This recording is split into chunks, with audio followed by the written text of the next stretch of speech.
Hello guys, welcome back to my channel.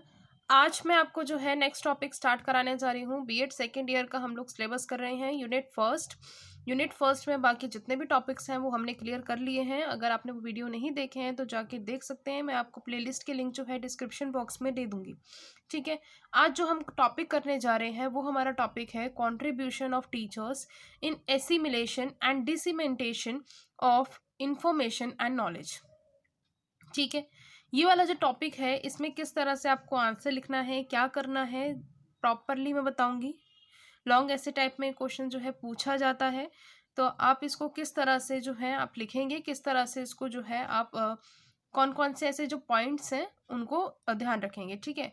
तो वो मैं साथ के साथ बताती हुई जाऊंगी। देखो यहाँ पे जो है ना, हम दो तरीके के रोल को देखेंगे। एक होगा हमारा एसिमिलेशन से रिलेटेड और दूसरा होगा डिसमेनिटेशन से रिलेटेड। अब एसिमिलेशन ऑफ नॉलेज का मतलब क्या होता है कि जो टीचर है उसको अपनी नॉलेज में क्या चीज़ को इंक्रीज करना है, या आप कह सकते हो कि वो अपनी न्यू नॉलेज को गेन करने की बात हो रही है। ठीक है। वो अपनी न्यू नॉलेज को गेन करना चाहती है। तो यहाँ पे हम वो बात कहेंगे, या वो जो पॉइंट्स हैं वो डिस्कस करेंगे। अगर अभी तक आपने चैनल को सब्सक्राइब नहीं किया है तो सब्सक्राइब कर दीजिए। बेल आइकन को प्रेस करना ना भूलें कि आने वाली न्यू वीडियोस की नोटिफिकेशन आपको टाइम पर मिल जाएंगी। चलिए आइए स्टार्ट करते हैं। सबसे पहला हमारा जो है वो है ऑटो इंस्ट्रक्शनल मैथड।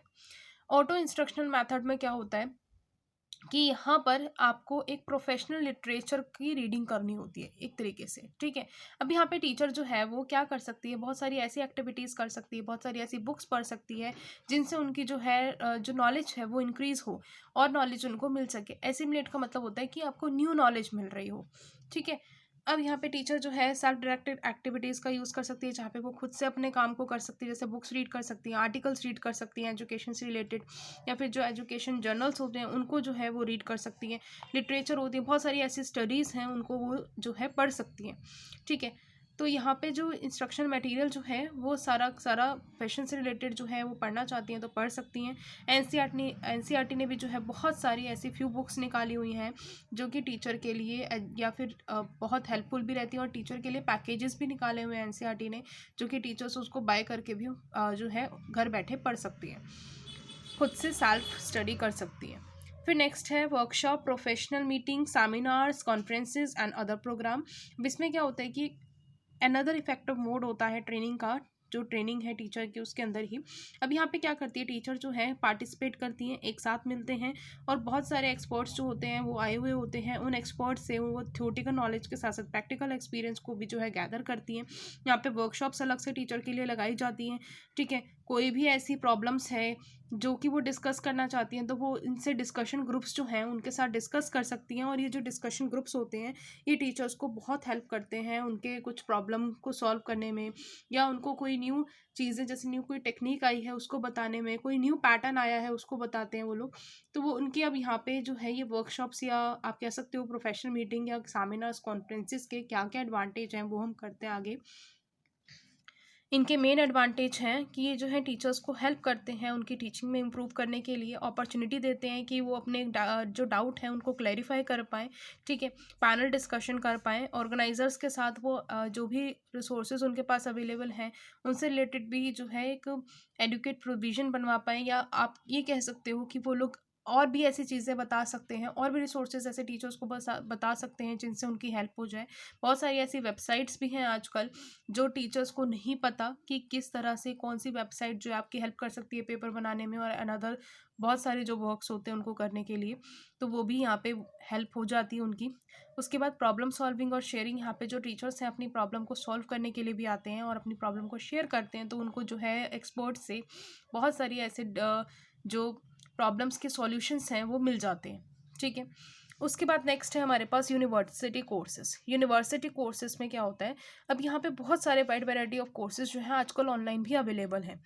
तो बहुत सारी जो यूनिवर्सिटीज़ हैं वो बहुत सारे ऐसे टीचिंग कोर्सेज जो हैं वो वेबसाइट पे अपलोड करती हैं, या आप कह सकते हो डिप्लोमा कोर्सेज होते हैं छोटे छोटे जिनके आपको सर्टिफिकेट्स जो हैं वो मिल जाते हैं।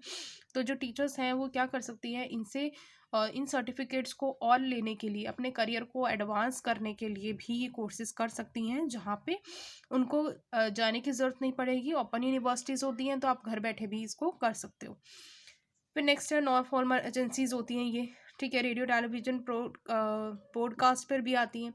सेल्फ स्टडी कोर्सेज़ होते हैं, यहाँ पे आपको सर्टिफिकेट्स भी जो हैं टीचर्स को मिल जाते हैं। टीचर अगर चाहे तो अपनी टीचिंग को और बेटर कर सकती हैं, अपने जो स्किल्स हैं उनको और एक्सेल कर सकती हैं अपने प्रोफेशन में, और एक्सेल ला सकती हैं, बहुत एडवांस लेवल पर पहुंच सकती हैं।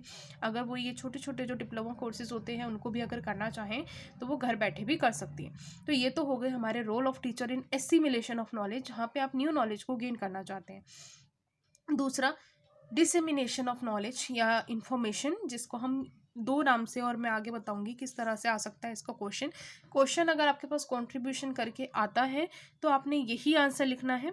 अब आपको ध्यान रखना है कि क्वेश्चन आएगा कैसे, ठीक है, ये चीज़ मैं भी आपको क्लियर करती हूँ जो हम टॉपिक नेक्स्ट करने जा रहे हैं। अब यहाँ पे जैसे मैंने लिखा हुआ है role of teacher in transmission और कंस्ट्रक्शन ऑफ नॉलेज, या इस तरह से भी आ सकता है, या आपका इस तरह से भी आ सकता है, जो हमने एक वर्ड पढ़ा था अभी डिसेमिनेशन, उस से मतलब उस तरह से भी आ सकता है। यहाँ पे रोल ऑफ अ टीचर जैसे एसिमिलेशन वाला हमने किया था, वैसे ही यहाँ पे आप एक चीज़ अगर और लिखना चाहते हैं तो वो लिख सकते हैं डिसमिनेटेशन का, ठीक है। तो अगर किसी भी तरह से क्वेश्चन आता है तो आपको इसी तरह से ही लिखना है, यही पॉइंट्स आप लिखेंगे। पहला है role of teacher as an instructional input. अब यहाँ पे जो टीचर है उसका रोल क्या होता है, एज एन इंस्ट्रक्शनल इनपुट, यानी यहाँ पे लर्निंग टीचिंग प्रोसेस के अंदर जो टीचर है वो डायरेक्टली इन्वॉल्व होता है। अब वो जो है एक तरीके से स्टूडेंट्स को जो है नॉलेज देगा, ठीक है। अब यहाँ पे ट्रांसमिशन हो रहा है नॉलेज का, या फिर आप कह सकते हो कंस्ट्रक्शन हो रहा है नॉलेज का, स्टूडेंट को अब देना है। अब किस तरह से देंगे, इंस्ट्रक्शनल इनपुट के तौर पे, ठीक है। जैसे इंट्रोड्यूस अ लेसन, पहले लेसन इंट्रोड्यूस करोगे, ये स्टेप्स हैं या टाइप्स बोल लो आप। फिर उसके बाद आप करोगे लेक्चर विद डिस्कशन, या आप जो लेक्चर है वो डिस्कशन के साथ ब्रेनस्टॉर्मिंग टेक्निक्स का यूज़ कर सकते हैं, ऑडियो विजुअल एड्स का यूज़ कर सकते हो। पुट क्वेश्चंस टू स्टूडेंट्स से जो है क्वेश्चंस पूछ सकते हो। रोल प्ले, ठीक है, क्लैरिफाई डाउट्स, ग्रुप डिस्कशन, ये सारे टाइप्स होते हैं इंस्ट्रक्शन इनपुट के। अब यहाँ पे जो स्टूडेंट है अपनी नॉलेज को गेन करना चाहता है, उसका मेन ऑब्जेक्टिव ही यही होता है, आप टीचर जो है यहाँ पे उसको ट्रांसमिट करेगी वो नॉलेज को, ठीक है। उसके बाद नेक्स्ट है role of teacher as a manager. अब मैनेजर के तौर पे क्या रोल रहता है टीचर का, पहला है planning the process of teaching.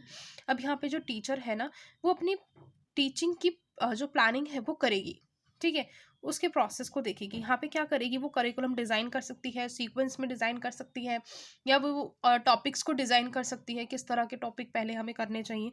मतलब एक तरीके से करिकुलम डिज़ाइन की यहाँ पे बात आएगी, सिलेबस की बात आएगी, ठीक है। ऑर्गेनाइजेशन टीचिंग प्रोसेस, अब देखो यहाँ पे ऑर्गेनाइजेशन का क्या रोल होगा। यहाँ पे अब स्टूडेंट्स जो हैं, स्टूडेंट के अकॉर्डिंग उनका लर्निंग स्टाइल क्या है, उनकी एबिलिटी क्या है, आप किस लेवल पे स्टूडेंट को पढ़ा रहे हो, आप प्राइमरी लेवल पे पढ़ा रहे हो, प्री प्राइमरी लेवल पे पढ़ा रहे हो, या आप सीनियर लेवल पे पढ़ा रहे हो, तो उसके अकॉर्डिंग आपको ये देखना होगा कि लर्निंग स्टाइल क्या है, क्या एबिलिटी है बच्चे की। तो उसके अकॉर्डिंग ही यहाँ पे जो टीचर है वो उन टॉपिक्स को या उन टेक्निक्स का यूज़ करेगी। अब देखो यहाँ आगे take decisions, control the situation. अब यहाँ पे जो डिसीजंस हैं वो लेंगी, ठीक है, लीडरशिप प्रोवाइड होगी, स्टूडेंट्स को पढ़ाएंगी। उसके बाद कोऑर्डिनेटर वैरायटी ऑफ एक्टिविटीज़, बहुत सारी ऐसी एक्टिविटीज़ हैं उनके साथ कोऑर्डिनेशन बैठेगा। Accomplish academic and social goals, जो सोशल गोल्स हैं एकेडमिक गोल्स हैं उनको भी कंप्लीट करना है टीचर को ही एज अ मैनेजर। फिर यहाँ पे जो है टीचर का रोल होता है एज अ मैनेजर, जो जहाँ पे 3 फेजेस आते हैं टीचिंग के। पहला आता है pre teaching, teaching and post teaching, जो हम बात करेंगे एक तरीके से हमने जो फर्स्ट ईयर में जो है अगर आपने किया होगा तो वहाँ पे प्री एक्टिव होता है, ठीक है, पोस्ट एक्टिव फेजेस होते हैं। तो इसी तरह से यहाँ पे हम प्री टीचिंग, टीचिंग और पोस्ट टीचिंग की बात कहेंगे।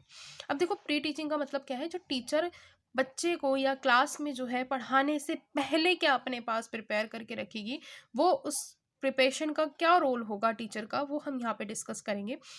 ये आप क्या कर सकते हो, या तो आप role of teacher as a manager के अंदर ही इसी पॉइंट्स को 1 2 3 करके लिख सकते हो, या इनके डिफरेंट पॉइंट्स बना सकते हो। मैंने डिफरेंट पॉइंट्स बनाए हुए हैं, अगर आप चाहो तो ये जो 3 पॉइंट्स हमने यहाँ पे डिस्कस किए हैं प्री टीचिंग, टीचिंग और पोस्ट टीचिंग के, ये इसी के अंदर इंक्लूड करके लिख सकते हो, ठीक है। अब देखो role of a teacher in pre teaching phase, analysing the content, जो भी कंटेंट या टॉपिक पढ़ाना है उसको एनालाइज किया जाएगा। उसके बाद यहाँ पे जो है ये देखा जाएगा कि कौन सा पोर्शन जो है वो पढ़ाना है अभी। डिसाइड इंस्ट्रक्शनल ऑब्जेक्टिव डिसाइड करेंगे। ऑब्जेक्टिव सेट होने के बाद देखेंगे लेवल ऑफ स्टूडेंट क्या है, स्टूडेंट का लेवल क्या है, उसकी कितनी एबिलिटी है। Choose method of deliver lecture, lecture किस मैथड से आप डिलीवर करोगे, उनसे पहले आप प्रीवियस नॉलेज लोगे, ठीक है। अभी सेकेंड ईयर में आपके आने वाले टाइम पे या अभी भी आप शायद बना चुके होंगे, आपकी फाइल्स बन रही होंगी, तो उसमें जो है आपके टीचिंग लेसन प्लान्स होते हैं। तो लेसन प्लान में भी आपने देखा होगा कि आप कौन सा मेथड यूज़ कर रहे हो, स्किल होती हैं कि आप क्वेश्चनिंग स्किल यूज़ कर रहे हैं, आप एक्सप्लेनिंग की स्किल यूज़ कर रहे हैं, तो वो यहाँ पे देखा जाएगा रोल ऑफ अ टीचर के अंदर ही, कि टीचर यहाँ पे सोचेगी कि कौन सी स्किल उसको यूज़ करनी है। उसके बाद नेक्स्ट है role of a teacher in the teaching phase. अब टीचिंग फेज में क्या है, sizing up the class, class को देखेगी, साइजिंग अप करेगी। जैसे कोई नहीं पढ़ता बच्चा, थोड़ा सा शरारती बच्चा है, तो उसको क्या करेगी, या तो आगे करेगी या किसी से होशियार या इंटेलिजेंट बच्चे के साथ बैठा देगी। तो वो अब यहाँ पे ये साइजिंग अप करेगी क्लास का, प्रीवियस नॉलेज बच्चे की चेक करेगी क्लास में आने के बाद, प्रेजेंटेशन ऑफ टॉपिक, टॉपिक को प्रेजेंट करेगी, फिर फीडबैक लेगी, डायग्नोस करेगी कि क्या उनको समझ में आया और क्या चीज़ें उनको, क्या पॉइंट्स ऐसे हैं जो उनको समझ में नहीं आए हैं। ठीक है, फिर सम अप करेगी सारा का सारा लेक्चर, एक बार दोबारा से बताएगी, या और साथ में जो भी उन्होंने बताया है टीचर जो है बताएगी, उसके साथ साथ उनको एक होमवर्क देते हैं ना, वो दे देगी। यहाँ पे लिखा हुआ है गिव एक्सरसाइजेस, वो एक्सरसाइजेस उनको दे दी जाएंगी बच्चों को। फिर अब यहाँ पे पोस्ट टीचिंग के बाद रिफ्लेक्शन ऑफ हर होन टीचिंग। अब वो यहाँ पे ये रिफ्लेक्ट करेगी कि मेरी खुद की टीचिंग कैसी रही, अपना खुद का कंक्लूजन एक तरीके से देंगे, इवोल्यूशन करेंगे एक्टिविटीज़ का, summing up all the task in the end, सारे टास्क जो है एंड में सम अप कर दिए जाएंगे। Prepare for next lecture, next lecture के लिए अब यहाँ पे जो है प्रिपेयर किया जाएगा। ये जो 3 टीचिंग है इफ़ेक्टिव रहती हैं, इंटरैक्टिव हैं, ठीक है, सिंपल है, सिस्टमैटिक है। तो ये जो हमने अभी पढ़े थे प्री टीचिंग, टीचिंग और पोस्ट टीचिंग, तो यहाँ पे ये बहुत इंपॉर्टेंट होते हैं 3 फेजेस, जो कि आपके जो रिजल्ट्स हैं उनको बेटर करने के लिए। नेक्स्ट है हमारे पास टीचर एज अ काउंसलर। अब टीचर जो है वो काउंसलर की तरह भी हेल्प करेगी बच्चे को। कैसे, अब बच्चा जो है, कई बार ऐसा बच्चा होता है कि आपको उसको देखना पड़ेगा कि हाँ ये बच्चा पढ़ता क्यों नहीं है, या हम जब पढ़ा रहे हैं तो ये इसका मतलब जो एटीट्यूड है वो पॉजिटिव है या नेगेटिव है। ठीक है, अगर उसका एटीट्यूड थोड़ा सा नेगेटिव है, पहले वो उस बच्चे को बार बार जज करेगी, डेली डेली उसके जो भी काम करने का तरीका है उसको देखेगी। ठीक है, अब देखो यहाँ पे help them to develop a positive attitude, positive attitude जो है डेवलप करने के लिए हेल्प करेगी यहाँ पे। अब देखो वो कैसे करेगी, स्टेप्स ऑफ काउंसलिंग, काउंसलिंग के क्या क्या स्टेप्स होंगे। If child not performing well in the class, अगर चाइल्ड जो है अच्छे से परफॉर्म नहीं कर रहा है क्लास में, तब वो टीचर जो है उसकी काउंसलिंग करेगी, उसको इंपॉर्टेंस बताएगी एजुकेशन की। वो ये बताएगी कि आप किस तरह से आप जो है अपना करियर बना सकते हो, उनको और ज़्यादा अच्छे से गाइड कर सकती है टीचर जो है। ठीक है, उनको डिसीजन मेकिंग में अगर कोई प्रॉब्लम आ रही है तो भी वो जो है डिसीजंस में हेल्प कर सकती है। तो यहाँ पे टीचर एक काउंसलर की तरह भी हेल्प करती है। ऑब्जर्व बिहेवियर डिफरेंस होता है। ठीक है, पहले उसका बिहेवियर डिफरेंस ऑब्जर्व करेगी, कॉल करेगी, स्टूडेंट को बुलाएगी, उनसे बात करेगी, पहले ऑब्जर्व करेगी डिफरेंस, उसके बाद बुलाएगी, एकदम से नहीं बुलाएगी। उसके बाद जो है उसकी प्रॉब्लम को देखेगी, क्या प्रॉब्लम है उससे पूछेगी, उसको एक माँ की तरह देखेगी, उसको ट्रीट करेगी like a mother. Encourage him और हर, उसको जो है इनकरेज करेगी, फिर जो भी उनकी प्रॉब्लम्स हैं उनके सॉल्यूशंस बताएगी और एक्टिविटीज़ बताएगी, और चाइल्ड का जो है जितना हो सके पर्सनल से पर्सनल सेशंस जो है वो लेगी। उसके बाद नेक्स्ट है टीचर एज अ फैसिलिटेटर। अब एज अ फैसिलिटेटर, अब टीचर की जो जॉब जो है वो क्या होती है कि स्टूडेंट जो है अपने आप से अच्छा सोचें, अपने आप से अच्छी प्रैक्टिस करें, जितना बेस्ट हो सकता है वो अपना बेस्ट दें। तो यहाँ पे जो टीचर है फुल पार्टिसिपेट करेगी स्टूडेंट्स को, उसको जो है म्यूचुअल अंडरस्टैंडिंग के लिए भी प्रमोट करेगी, उसके ऊपर रिस्पॉन्सिबिलिटीज़ डालेगी कि वो खुद से भी डिसीजन ले, खुद से भी काम जो है वो करे। अब यहाँ पे जो है स्टेप्स हैं फैसिलिटेटेड बाय टीचर सिचुएशन। अब टीचर जो है सिचुएशन देगी, और उस सिचुएशन या फिर स्टूडेंट को जो सिचुएशन दे रही है किसी एक स्टूडेंट को भी दे सकती है, और साथ ही साथ उनको ग्रुप्स में भी डिवाइड कर सकती है। अब ग्रुपिंग हो गया तो divide them in different groups. ठीक है, डिफरेंट ग्रुप्स में डिवाइड कर दो। ब्रिज, अब यहाँ पे जो है उनको हेल्प करेगी, एक ब्रिज बना देगी कि प्रीवियस नॉलेज ये थी, अब न्यू नॉलेज ये है, एक जरिया दे देगी कि हाँ आपको ये चीज़ें समझनी है। एग्जिबिट, अब यहाँ पे जो है after getting the response exhibit the responses, जितने भी रिस्पॉन्स आ रहे हैं उनको देखेगी। फिर रिफ्लेक्शंस, उनका फीडबैक लेगी। ठीक है, उनको कहीं ना कहीं एक मोटिवेट करेगी, साथ ही साथ कोई ना कोई नई चीज़ को बताएगी।